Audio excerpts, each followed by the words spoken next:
Hello दोस्तों, चलिए इस वीडियो में हम 2023 का क्वेश्चन नंबर 6 है उसको सॉल्व करते हैं।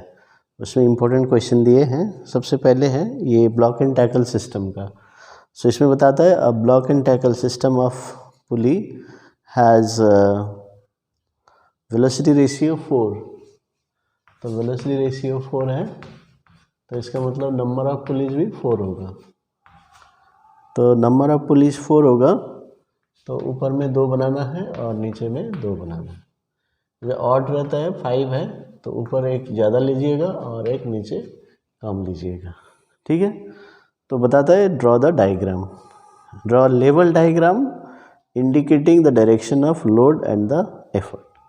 तो क्या करना है आपको, 4 पुलीज आर देयर, तो 2 अप 2 डाउन। तो ब्लॉक एंड टैकल सिस्टम है, तो अपर ब्लॉक होगा फिक्स्ड ब्लॉक, ये तो ऐसे फिक्स्ड ब्लॉक बनाइए, इसके साथ अटैच्ड है और यहाँ कुछ गैप दीजिए। देखिए ये इम्पोर्टेंट है, बहुत सारे एक ही फ्रेम में बना देते हैं, तो इसमें नहीं, इसमें डिस्टेंस लीजिए। तो इधर 2 पुली लगाने हैं, तो कंपास लेके एक सर्कल बना दीजिए और अंदर वाले जो पुली हैं वो छोटे बनाने हैं। So inner pulley smaller to avoid friction, additional friction. तो यहाँ पर छोटा पुली और बाहर की तरफ बड़ा पुली। तो समझ में आ गया, ये गैप होना चाहिए, ये एक ही फ्रेम नहीं बनाना है, तो याद रखिए। फिर आप राइट हैंडेड है, ठीक है, मैं भी राइट हैंडेड हूँ, तो मैं यहाँ से शुरू करूँगा। तो आप लेफ्ट हैंडेड है तो ऐसा शुरू कर सकते हैं, और लेफ्ट हैंडेड है फिर भी यहीं से शुरू कर सकते हैं, कोई बात नहीं है। आप इधर से भी शुरू कर सकते हैं, लेकिन टॉप से शुरू कीजिए। कोई बच्चे क्या करते हैं, यहाँ से शुरू करता है तो लास्ट में जाके फंस जाते हैं, तो ये गलत है, आपके लिए प्रॉब्लम है। तो बेस्ट आइडिया है यहाँ से लीजिए। तो मैंने इधर से लिया तो उस साइड में जाऊँगा। अभी फर्स्ट पुली से मैं लास्ट पुली में जाऊँगा, ठीक है। तो फर्स्ट से कहाँ जाना है, लास्ट में, और फिर आप इसके इधर आना है। अभी इधर ही रहना है, इधर क्रॉस नहीं जाना है। तो यहाँ से सेकंड पुली में जाऊँगा, तो फर्स्ट टू लास्ट, फिर अभी सेकंड, क्योंकि ये ख़त्म हो गया तो इसको कवर करना है।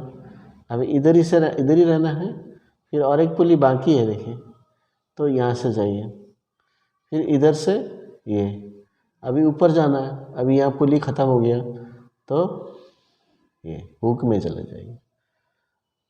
तो ऐसे करते जाना। यदि यहाँ और एक पुली होता जैसे 5 वाले में, तो इसमें यहाँ से घुमा के फिर यहाँ लेके आते, तो ऐसे आसानी से आप बना सकते हैं।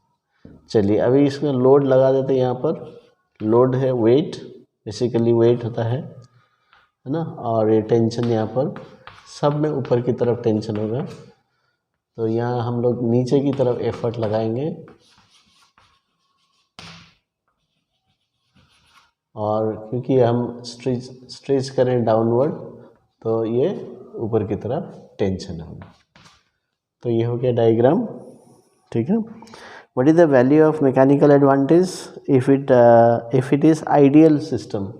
तो क्या होता है, वेलोसिटी रेशियो 4 हो गया, तो mechanical advantage velocity ratio into efficiency. अभी आइडियल सिस्टम में एफिशिएंसी 1 लेना है, 1, तो वेलोसिटी रेशियो आ गया। वेलोसिटी रेशियो कितना है, 4 है, तो एम ए 4 है। ये सेकंड पार्ट है, 1 मार्क्स का क्वेश्चन है, मार्क्स 2 मार्क्स पर डायग्राम, 1 मार्क्स पर दिस। अभी सेकंड पार्ट बताता है। सेकंड पार्ट में एक मीटर स्केल का क्वेश्चन है, इक्विलिब्रियम का क्वेश्चन है।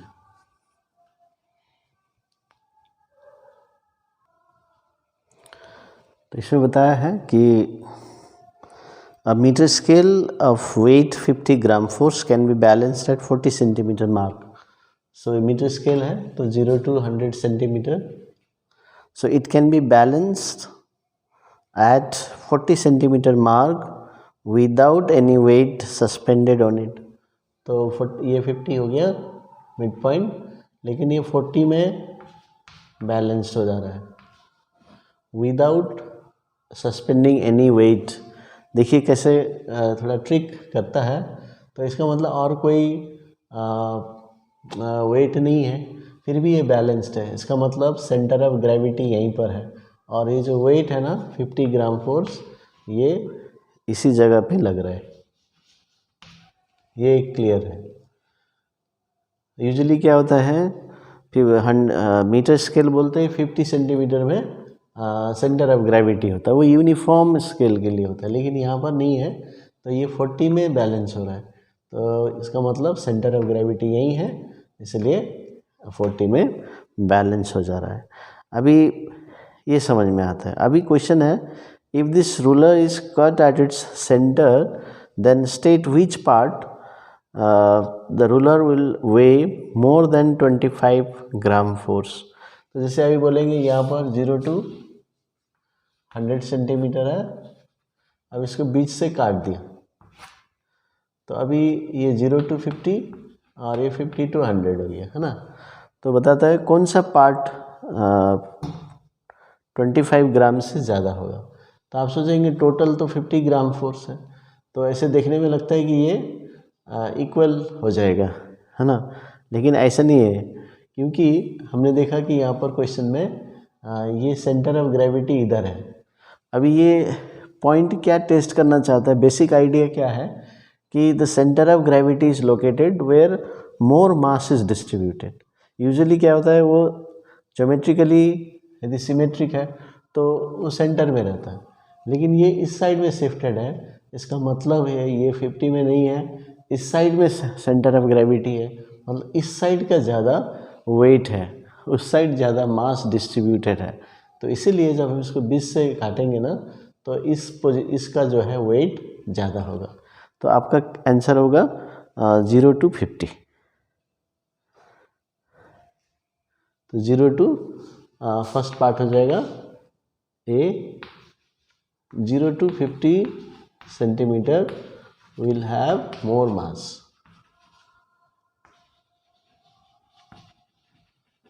or more weight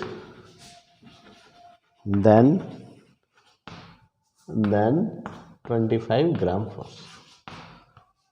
ठीक है, तो ये हो गया concept, where more mass is distributed more that side will be the centre of gravity. तो ये हमने पता किया कि ये 40 सेंटीमीटर क्वेश्चन में दिया है, तो इसलिए इस साइड वाला ज़्यादा वेट होगा। क्लियर, तो ये पहला हो गया। सेकंड क्वेश्चन बताता है, what weight placed on this metre scale can balance this ruler when it is pivoted at its centre.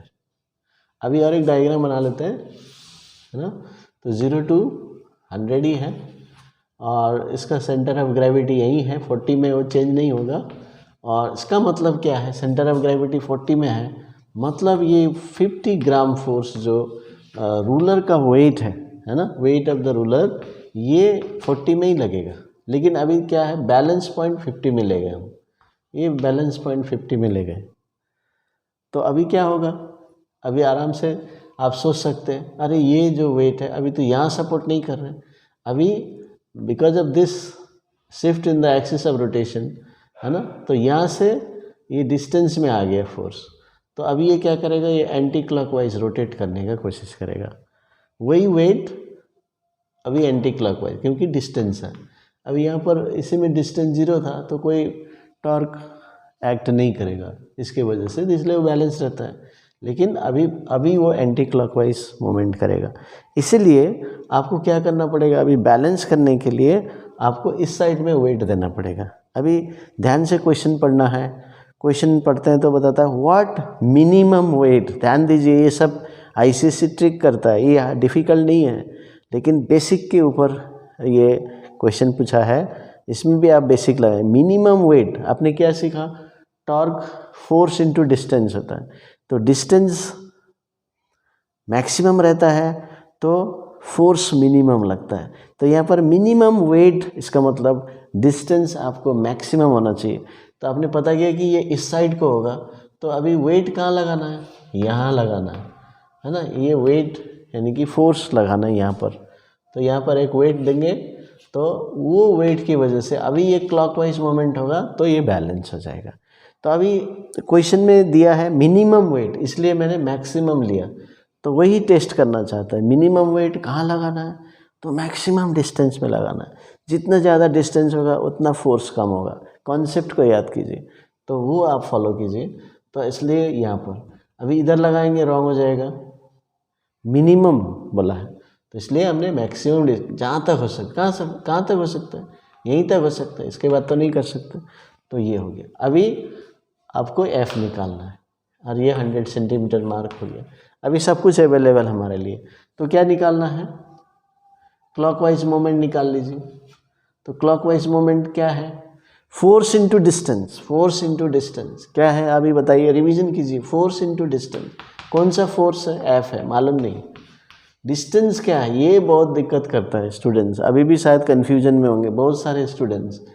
क्या करना है, डिस्टेंस, फोर्स इंटू डिस्टेंस में जो डिस्टेंस होता है फॉर्मूला में, वो क्या होता है, distance of the force under consider. जो फोर्स आप ले रहे हैं वो एक्सिस ऑफ रोटेशन से कितना दूर है, बस ये याद रखना है। ये पॉइंट को अच्छे से याद रखिए। तो मैंने फोर्स लिया है ये क्लॉकवाइज के लिए, ये यहाँ पर 100 में लग रहा है और हमारा axis of rotation pivot point है 50 में, तो ये डिस्टेंस इसके लिए लेना है। बाकी कन्फ्यूजन नहीं, बस ये फोर्स यहाँ लग रहा है, एक्सिस ऑफ रोटेशन कहाँ है, बस वो गैप ले लीजिए। अभी ये 50 में है, ये 100 में है, तो क्या करना पड़ेगा, 100 माइनस 50 करिए, हो गया। और कोई फोर्स नहीं है क्लॉकवाइज के लिए। अभी एंटी क्लॉकवाइज का जाएंगे। कौन सा फोर्स एंटी क्लॉकवाइज मोमेंट कर रहा है, ये देखिए हमारे पास weight of the ruler 50 gram force. अभी फिर वही बात, फोर्स इंटू डिस्टेंस। तो डिस्टेंस क्या है, देखिए ये फोर्स ले रहे हैं हम ना, ये फोर्स ले रहे हैं, तो ये कहाँ एक्ट कर रहा है, 40 में। एक्सिस ऑफ रोटेशन कहाँ है, ध्यान दीजिए उस फोर्स के लिए। और दूसरा फोर्स, बहुत सारे फोर्स है मान लीजिए डायग्राम में, छोड़ दीजिए बाकी को, इसी को देखिए, ये फोर्स और इसका डिस्टेंस कहाँ से, एक्सिस ऑफ रोटेशन से। देख लीजिए axis of rotation, axis of rotation कहाँ है, 50 में, तो ये डिस्टेंस। यदि 0 में बोलता तो ये डिस्टेंस यही है। तो ये याद रखिए, ये बेसिक चीज़ आपको बहुत इजीली आप स्कोर कर पाएंगे। तो 40 से लेकर 50 में क्या होगा, तो 50 माइनस 40, हमको नेगेटिव नहीं लेना है, तो हमको डिस्टेंस लेना है। ये 40 में, ये 50 में, कितना डिस्टेंस होगा, 50 माइनस 40। तो अभी सॉल्व कीजिए, आपका आंसर आ जाएगा।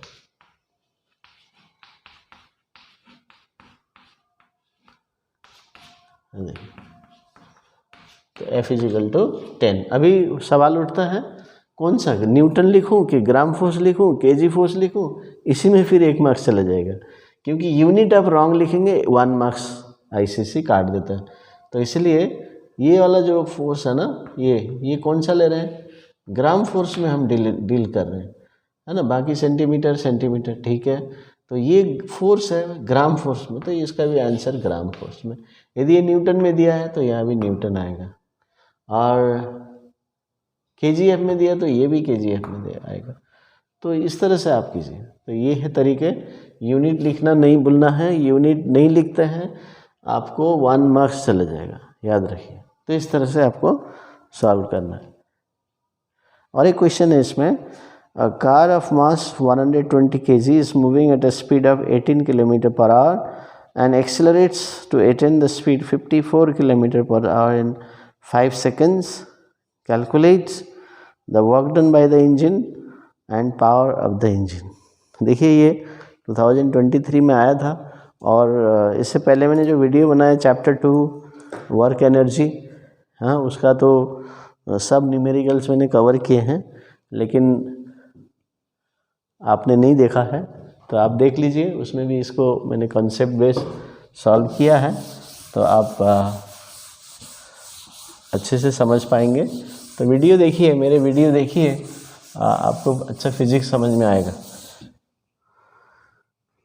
जो आपको एग्ज़ाम के लिए चाहिए कॉन्सेप्ट वो आपको मिलेगा। वीडियो देखिए, आप खुद सॉल्व कीजिए, देखते देखते सॉल्व कीजिए, वीडियो से कॉन्सेप्ट समझिए। तो मास दिया है 120 kg, इनिशियल वेलोसिटी दिया है 18 km/h,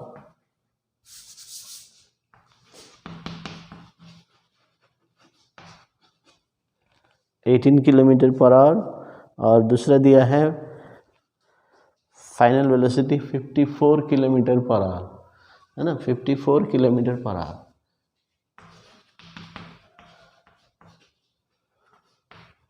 टाइम दिया है 5 सेकेंड्स। ध्यान से देखिए, अभी यहाँ पर आवर में दिया है, यहाँ पर सेकेंड में दिया है, तो इसको तुरंत चेंज कर दीजिए, और आपको चेंज करना ही है। सो 18 इंटू 5/18, सो 5 मीटर पर सेकेंड, और 54 इंटू, ये सब आपने छोटे क्लास में सीखा है, मीटर पर सेकेंड में कन्वर्ट करना है, तो 5/18 से इंटू करना है, तो 15 मीटर पर सेकेंड। तो क्यों मैंने चेंज किया? क्योंकि टाइम, मास ऐसा यूनिट में दिया है और ये किलोमीटर पर आवर में दिया है, तो चेंज कीजिए। अभी वर्क डन क्या होता है? अभी वर्क डन का फॉर्मूला फोर्स इंटू डिस्टेंस होता है, तो यहाँ तो फोर्स भी नहीं दिया है, डिस्टेंस भी नहीं दिया है ना, लेकिन वेलोसिटीज़ दिया है। तो वर्क एनर्जी थ्योरम में आपने सीखा है work is equal to change in kinetic energy. तो डिटेल में मैंने पिछले वीडियो में बनाया है, तो आप ध्यान दीजिएगा उस वीडियो को, तो आप अच्छे से समझ पाएंगे। मैं यहाँ डायरेक्टली सॉल्व कर देता हूँ। तो ये फार्मूला याद रखना है, ये वर्क एनर्जी प्रिंसिपल या वर्क एनर्जी थ्योरम, मास कॉमन ले सकते हैं, नहीं भी लेंगे तो चलेगा, तो 2 बार मास पुट करना पड़ेगा, बस यही है। यदि हम नहीं करते हैं, डायरेक्ट इसमें पुट करते हैं, वो भी हो जाएगा। मास कितना है? 120 kg। केजी में दिया है, कोई चेंज नहीं है। ग्राम में दिया रहेगा, प्लीज़ चेंज कीजिए। आईसीसी ऐसे ही क्वेश्चन देता है, यूनिट चेंज करने वाला। प्रैक्टिस कीजिए, प्रैक्टिस कीजिए, डायरेक्टली बिना देखे यूनिट देखे पुट मत कीजिए। तो ये फिर से मैं रिमाइंड दे रहा हूँ। ओके, वेलोसिटी कितना है? अभी 54 मत लगाना, इधर 15 लगाना। u5, तो 60 to 25 minus 25, तो कितना आ रहा है? 60 into 200, सो 12,000। क्या निकाल रहे हैं? वर्क। सब ऐसा यूनिट में है तो जूल में आएगा, ठीक है। तो ये हो गया। यूनिट बहुत अच्छा से लिखना है, सही। 1 मार्क्स कट जाएगा, बता दे रहा हूँ, 1 मार्क्स। अभी पावर पूछा है, work done by time. Work done मैंने निकाला 12,000, टाइम दिया है 5 सेकेंड्स में। तो दोनों ऐसा यूनिट है, तो आपको चेंज करने का ज़रूरत नहीं है ना। तो कितना आएगा? 5 इंटू 2, 12, 4, तो 2400 जूल पर सेकेंड लिख सकते हैं, नहीं तो 2400 वाट भी लिख, दोनों ही राइट है, दोनों में मार्क्स मिल जाएगा। तो इस तरह से आपको सॉल्व करना है। तो इस वीडियो में आपने क्या क्या सीखा? तो इस वीडियो में आप पूरा देखे हैं तो अच्छा डायग्राम सीखा आने वाला है ना, पुली सिस्टम का। फिर स्केल प्रॉब्लम हमेशा ही आता है, और वर्क एनर्जी थ्योरम का न्यूमेरिकल देखा। तो कितना बढ़िया वीडियो आपने देखा। शुरू से फिर से देखिए और रिवाइज कीजिए, बेसिक्स याद कीजिए, जो मैं बता रहा हूँ हर एक बात को याद कीजिए। देखिए आपका फिजिक्स एग्ज़ाम बहुत अच्छा जाएगा, ठीक है। Thank you.